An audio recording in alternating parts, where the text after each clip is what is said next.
Alright everybody, welcome back to Skyway Classics YouTube channel. We're now powering up to the metal in our 1969 Dodge Dart. Of course, a vehicle that wasn't seen as popular back in the day is still known as today. This one having the purple crazy tone on it. Of course, you see it has those old school craters on it. Not a lot of people find them fun anymore, but I still think of them as the original racing wheel. Of course, back in the day, you could originally find those at Kmart. Well, going back in the car a little bit, you also see it has that nice stylish hood on it, which is actually fiberglass held down by 5 hood pins, because to keep her a lighter body for the racing field.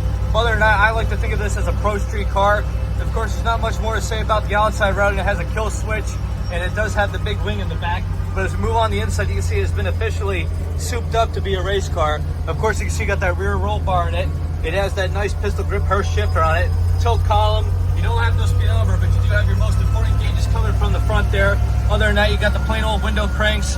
Other than that, as we add it up, does have all the cool little functions you can get with it, especially moving underneath the hood, having a 340 Dodge motor, which has been tuned up since 1973.